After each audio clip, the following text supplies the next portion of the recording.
धीर्धैनं श्रवणपटे यतिवरा महावाक्य जनार्दन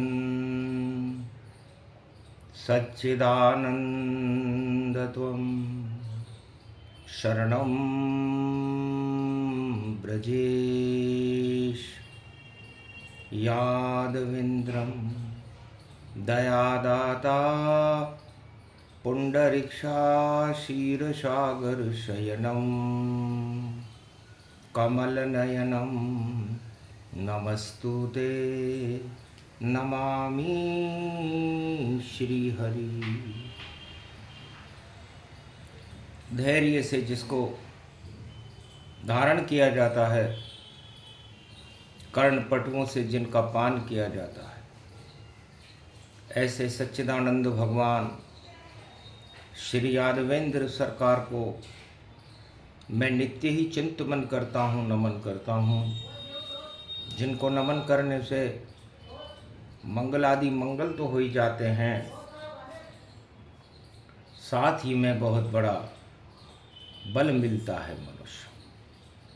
बोलो श्री यादवेंद्र सरकार की जय। कार्तिक मास परम गतिमाना, शरद रूप अमृत में जाना, साफ सफाई करे भगवाना और मंगल गान करे हनुमाना। रूप अखंड व्यापक गति पावा, राम राज भारत में आवा। श्री राम चले जंगल जंगल, कर दिया भारत में मंगल मंगल। लंका में किया दंगल दंगल, दंगल में हार गया रावण और जीत गए श्री रामचंद्र। सब शक्तिहीन हुई लंका, दुर्गा दुर्गति व्यापक जाना। लंकापति रावण हार गया, ये करके दिखाया भगवाना। भगवान शंकर कहते हैं, उमा जी आज पंचमी का दिन है, तो पंच तत्व की देह का क्या जग में एतबार। ना जाने किस समय को जावे स्वर्ग सिधार। क्षितिजल पावक गगन समीरा, पंच तत्व मिल बने शरीरा। ये साफ सफाई अभियान बैकुंठ से शुभारंभ होता है। मृत्युलोक और भारत में किसी भी युग में जिन आत्माओं का जन्म होता है, या तो वो अधर्म के लिए होता है या धर्म के लिए होता है। और कोई वस्तु नहीं इस जीवन के साथ, या तो धर्म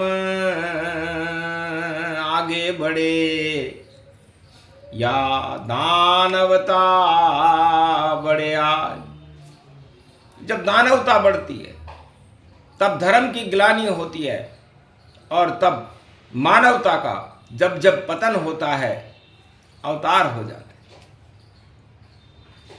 तो साफ सफाई करते राम जी, और कर्म प्रदान विश्व गति जान। कर्म प्रदान विश्व करी राखा, और जैसे कर्म वैसे फल चाखा। तो ऐ संसार वासियों, है उमा, भगवान शंकर कहते हैं कि प्रधानता कर्मों की है, धर्म की नहीं। जैसे आपके कर्म होंगे वैसी ही आपकी इच्छाएं होंगी, प्रवृत्तियां होंगी, और वैसा ही शुभ और अशुभ फल आपको मिलेगा। तो नारायण शेष शैया पर यही बैठ कर करते हैं जो बैकुंठ के योग्य नहीं उनको पृथ्वी में भरते हैं।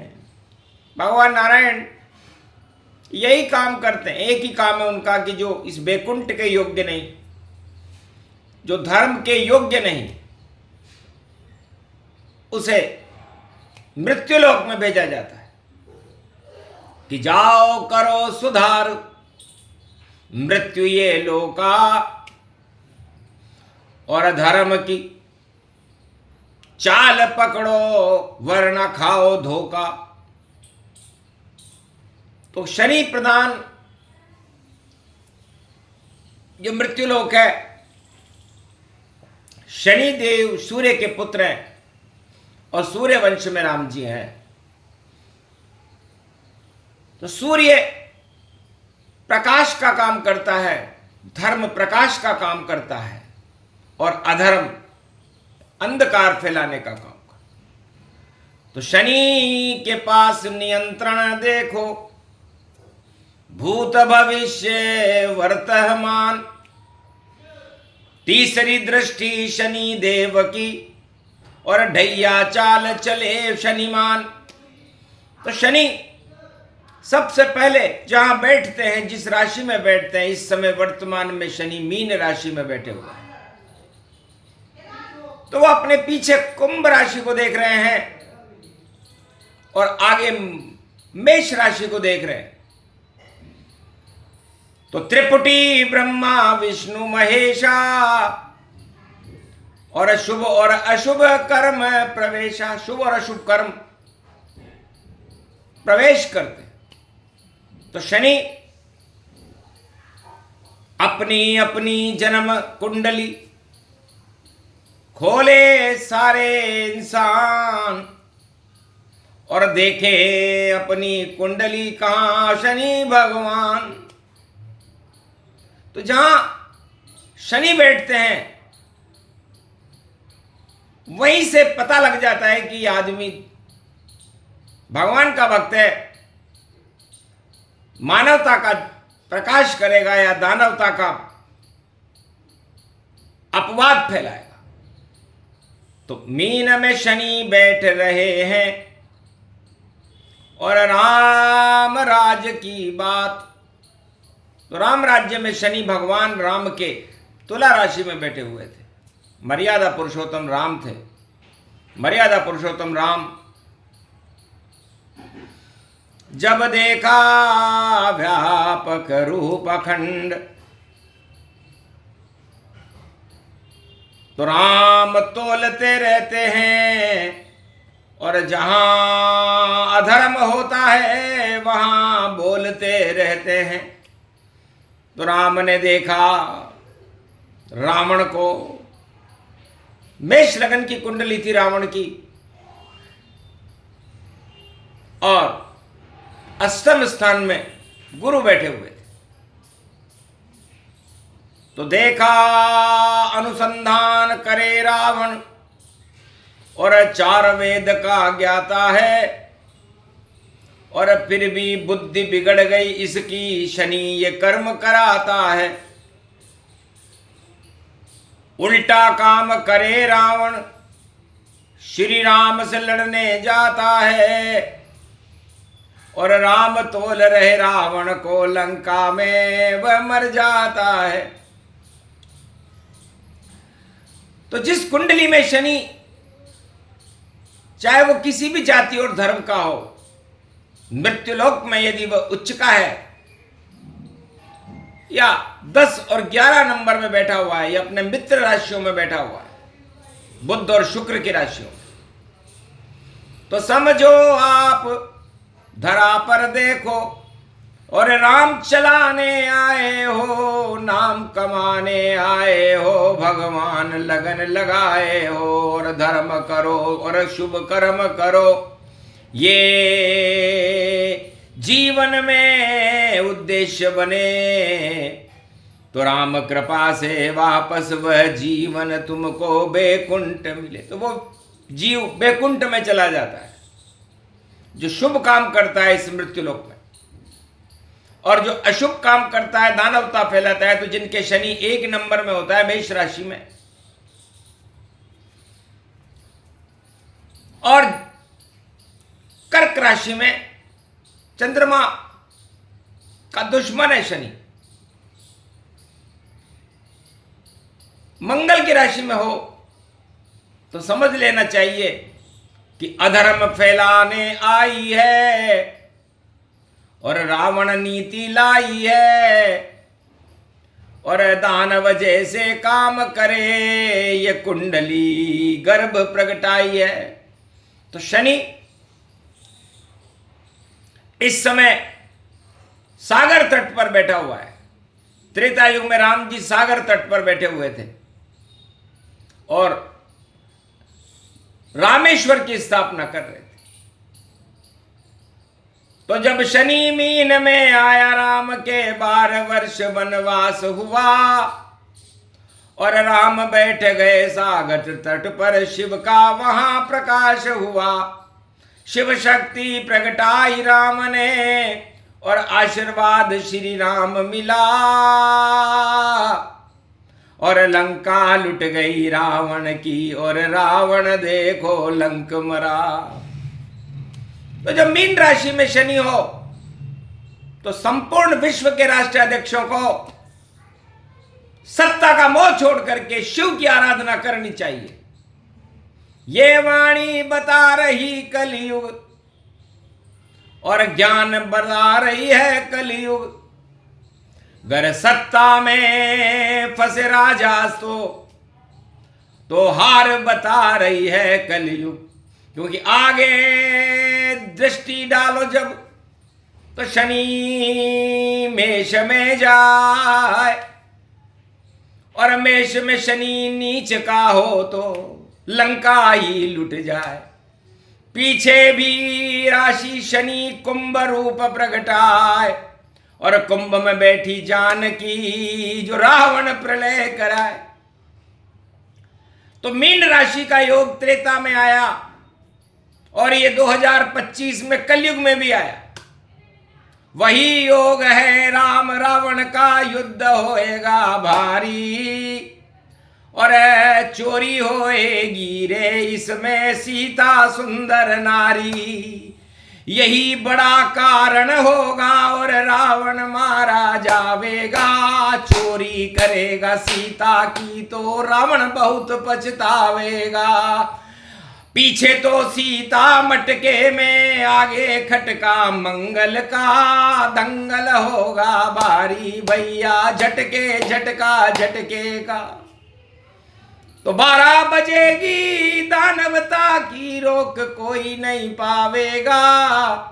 शनि के पीछे बैठी सीता आगे बजरंग पावेगा। आगे हनुमान जी हैं और पीछे सीता जी हैं और बीच में शिव जी बैठे हुए हैं मीन राशि में गुरु। और इस बार तो संयोग देखो अजब ये गजब पड़ा और धन त्रयोदशी 18 अक्टूबर पड़ी और गुरु कर्क में खड़ा। तो शिव जी जगत गुरु थे और सागर तट प्रगटाए और कलयुग में भी कर्क राशि में धन त्रयोदशी पे आए। तो भारत में तो धन की बरसात होगी क्योंकि कर्क राशि में गुरु का प्रवेश 18 अक्टूबर को होगा जहां वह उच्च के हैं। तो गुरु जब कृपाल हो तो पल में निहाल करे और जहां लिखे कठिन विधि वहां सरल बना देते हैं। और गुरु ही तो गुरु भैया शिव शंकर गुरु और डूबती नाव को भी वो तैरा देते हैं। और ब्रह्मा जी के पुत्र हैं शिव और ब्रह्म शक्ति की ज्योति और नव दुर्गाओं से दिवाली पे जला देते हैं। और लक्ष्मी महालक्ष्मी सागर की ये पुत्री और क्षीर सागर में भी देखो कमल खिला देते हैं। तो कमलासन पर बैठे लक्ष्मी और जल में तत्व कर्क का जान। कर्क राशि है चंद्रमा की शिव के मस्तक पर उसे मान। तो शिव का मस्तक सबसे ऊंचा हिमगिरी और हिमालय जान, जा कैलाश पर बैठे शिव जी उस पे गुरु शिव को ही मान, और चंद्रमा बनकर बैठा देखो मान सरोवर जल ये जान, उच्च का गुरु हो गया देखो, और धन त्रयोदशी व्यापक गति। तो धन त्रयोदशी पर यदि गुरु आ जाए और 4, 8, 12 का संयोग हो जाए तो 4 से सीधा देखेगा गुरु और 12 पे दृष्टि डालेगा, और राम राज होगा भारत में, रावण को ये मारेगा। अरे राम कहने लगे माता से, गुरु की कृपा धनुज रण मारे, नहीं कुछ जननी वे वो हमारे। जब कौशल्या ने पूछा रावण को कैसे मारा, बेटे तुम बड़े छोटे छोटे बालक हो राम लक्ष्मण, तब का महाराज ये गुरु की कृपा से हुआ है। तो अब कलयुग में भी गुरु का नियंत्रण 18 अक्टूबर से संपूर्ण विश्व में होने वाला है। अब जो नहीं माने आज्ञा गुरु, रावण ने आज्ञा नहीं मानी तो हार मान ली रावण ने, और जीती लंका राम मानी। तो राम विजय हो गए लंका में और रावण की हुई हार। कलयुग में भी होएगा देखो अब की बार, क्योंकि पीछे सीता खड़ी है, चोरी का है माल, रावण जिसको चुरा रहा था उसका आवे काल। बीच में बैठे रामेश्वर और शिव शक्ति गति पाए, आगे बैठे हनुमान है जो रामदास कहा है। तो फंस गए सारे रावण कलयुग और भाग सके नहीं कोई, आगे तो हनुमान है पीछे सीता होए, और रामेश्वर में राम लगन में और मीन राशि गति पाए, दानवता का प्रणय हो वाणी रही सुनाए। वही का वही ओरिजिनल समय है जो त्रेता युग में था। और 2-2 पड़े दिवाली रे भैया, और दिवाली पे मतभेद नहीं चाहिए। अगर दिवाली पे मतभेद होए तो फिर संकट व्यापक नहीं चाहिए, तो दिवाली पर ही मतभेद हो जाए और यहां पर कोई सक्षम गुरु ना हो जो ये मार्गदर्शन करे कि दिवाली 20 की मनाए कि 21 की। तो शंका में आ गई थी लंका, बजा राम का डंका, और भारत में गुरु दिखते नहीं है, और देखो बाके बंका। दोनों दिन मना लो, मतभेद क्यों करते हो? 2 के आगे शून्य लगा हुआ है, इसलिए दानवता को शून्य कलयुग में भी राम जी करेंगे। और 21 को 2 के आगे 1 लगाए तो ईश्वर एक ही होता है, इसलिए एकता सूत्र में बंधेगा भारत और राम राज फिर आवेगा। और जो भी अशुभ कर्म करे वह शनि नीच में जावेगा। तो 2027 में शनि एक राशि में प्रवेश कर जाएंगे। 2 राम और जानकी है, माया और ब्रह्म है, उनके आगे 1 है, तो इस माया और ब्रह्म मिलकर के 1 हो जाएंगे। तो 21 ज्यादा अच्छा लगता है, क्योंकि 3 पहर तक पड़े अमावस और प्रदोष का काल पड़े। 2025 में देखो और दिवाली साल पड़े, सबको माला माल करे भाई, गुरु की देखो चाल पड़े। कर्क में राशि गुरु चल रहे और शनि मीन में देखो खड़े, तो प्रलय मचा देंगे शनि दानवता का काल, और मानवता की जय जय होगी आंखों देखा हाल। तो 7.5 में कोई पंडित ये बताने को तैयार नहीं कि कहते किसे ये 7.5 क्यों, 7.5 ही क्यों, और ढैया में ढैया क्यों। यदि कोई पंडित भारत में इसका भेद बता देगा तो शनि प्रकोप से बच जाएगा और भगवान भारत प्रगटा देगा। तो 2.5 अक्षर प्रेम का, तो शनि का ढैया सिंह राशि पर है इस समय, और शनि की 7.5 कुंभ राशि, मीन राशि और मेष राशि में। अब ढैया किसे कहते हैं? जिसके शनि का लग जाए ढैया तो 2.5 नाम श्री राम बने, और 2.5 नाम श्री कृष्ण बने, और 2.5 सीता नाम बने, और 2.5 श्री श्री राधे है, और 2.5 अक्षर काम करे। और जिसके शनि लगे कलयुग में और इन 2.5 अक्षर का नाम जपे। तो शनि महाराज कहते हैं कि जब मैं 2.5 का बनकर के आता हूं तो आपको भगवान से मिलाने की तैयारी कर रहा हूं। अब उस समय आप सत्ता सुख में उलझ जाओ या भोगों में उलझ जाओ तो मेरा क्या कसूर है। मैं तो साफ साफ बता रहा हूं, जपो 2.5 अक्षर नाम, अरे सारे बिगड़े काम बनेंगे, हो जाए शुभ काम। और 7.5 7वीं राशि हमेशा विपरीत राशि होती है और मृत्यु तुल्य कष्ट देने वाली होती है। हर ग्रह की 7वीं दृष्टि होती है, इसलिए हम साथ साथ रहें सब मिलकर तो हाथ राम का रहता है। अगर 2.5 अक्षर भूल जाए तो अष्टम भाव में शनि कहता है। तो यदि तुमने साथ साथ रहने की कल्पना को तोड़ दिया और उसमें विरोधाभास पैदा कर दिया कि मैं दानव हूं और तुम मानव हो इसलिए युद्ध होगा, तो फिर 8वें घर का कष्ट, अष्टम का कष्ट उठाना पड़ता है। उसे 7.5 ही कहते हैं, क्योंकि आगे चाल शनि की देखो और ढैया चाल शनि चाले, और जो भी बात शनि नहीं माने और शनि प्रकट व्यापक ढाले, तो कड़ा दंड देते शनि। और रहो साथ सब साथ, सदा राम के साथ रहो तो नहीं बिगड़ेगी बात।